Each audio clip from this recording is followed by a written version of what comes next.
pressure. But my own background as I work as a psychologist would have been mainly using what is called a positive psychology approach. Are you all familiar with positive psychology? Head nodding. Everybody? Yeah? Okay. Anybody not? Okay. Well, let me just explain, because positive psychology, a lot of times it can be mistaken for just positive thinking, which it isn't just positive thinking. But traditionally in psychology, up till about the mid-80s, it was all based on pathology. It was all based on studying people for what is wrong with them, studying people to see why are they low in self-confidence, what makes you doubt yourself, what makes somebody have low self-efficacy, what makes you perform at your lowest level. And the thinking was, if we really understood that, what has somebody functioning at their lowest level, well then we'd understand how they would perform at their optimal level. But the thinking was, and it can be quite useful, but just because you understand failure doesn't necessarily mean you have success. So just because I understood what makes me doubt myself doesn't necessarily mean I was actually able to function at my optimal level.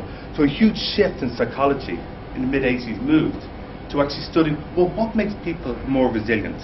What makes them more mentally tough? What makes you more confident? What makes you have purpose and meaning in life? What makes you more resilient? What makes you function at your optimal level?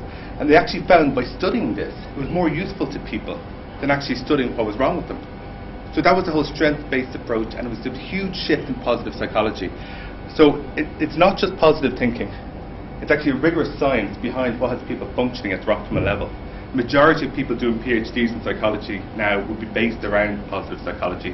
Martin Seligman was the president of the American Psychological Association in the late 80s, and he very much, whoever becomes president of that association, very much steers the way that the funding is going to go. He put positive psychology on the map in a big way, and it's been pushed ever since.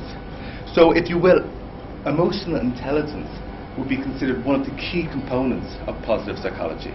So any book you get on positive psychology, emotional intelligence will be in there. So that's the fit, and that's my approach, and that's what we do in organizations. So we're not necessarily going in to fix what's broken, we're going in to look at what's working and how to amplify that. So that's where we come from in positive psychology.